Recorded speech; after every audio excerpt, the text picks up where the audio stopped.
Welcome to Goldenseal in particular, but we're going to look here at why Goldenseal, Hydrastis canadensis, is so frequently paired with Echinacea, which is Echinacea purpurea, and sometimes you'll also see Echinacea augustifolia.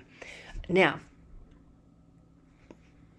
both of these herbs, Native American plants, so they were really used by the Native Americans, and they showed early European settlers how to use them, so it's gone on to become an integral part of Western, as in American, herbology, but then it was also taken back to Europe because obviously these are two powerhouse plants.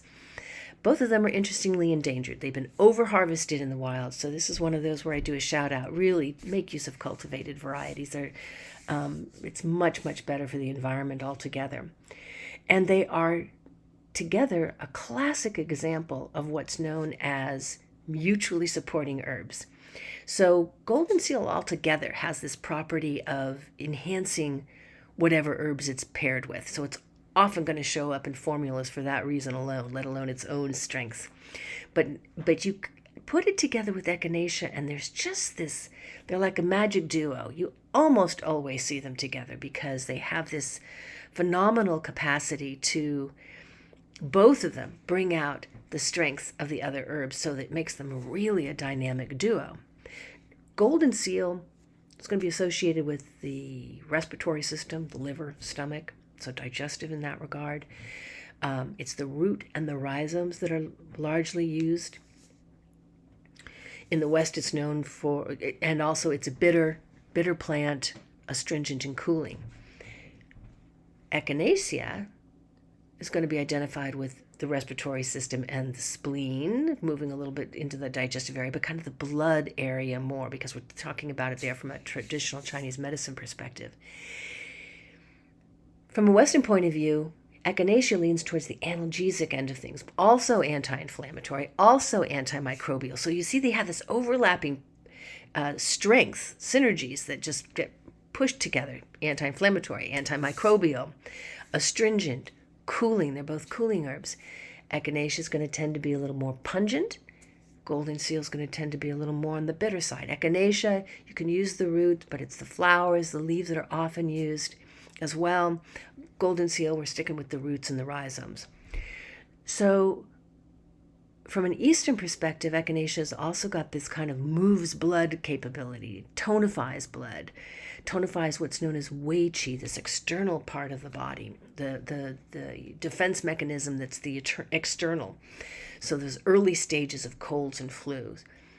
Goldenseal, and again, we're kind of getting into the root aspect here, is in particularly better for when something's has driven into the system more, right? It's not that early stage. Echinacea it's a great one. The minute you start to feel sick, start doing some Echinacea. Early stage infections, it's fabulous for boosting the immune system.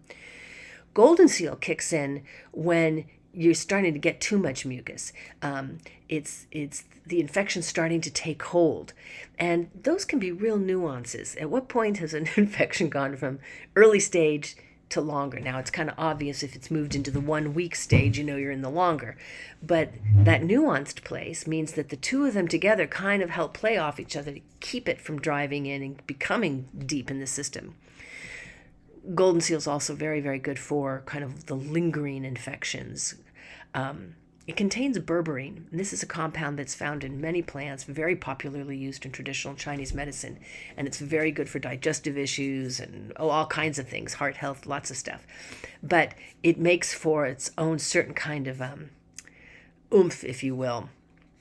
So when you're thinking about what they're similar, you've got this respiratory, this infection, whether it's bladder, digestive, right? This antimicrobial, powerful, both of them. Both of them anti-inflammatory. Both of them, this whole respiratory digestive system aspect.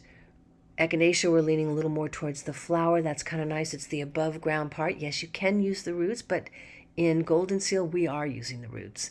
So think of that as your clue to Goldenseal being kind of when things are digging in a little bit deeper. You got to go into your system a little more. You got to get in there, start kicking things out. Whereas Echinacea is going to help keep it at the surface and push it out before anything dives in. So you can see why they're a magical combination. Visit our website at whiterabbitinstituteofhealing.com and find out more about both these amazing and beautiful healing herbs.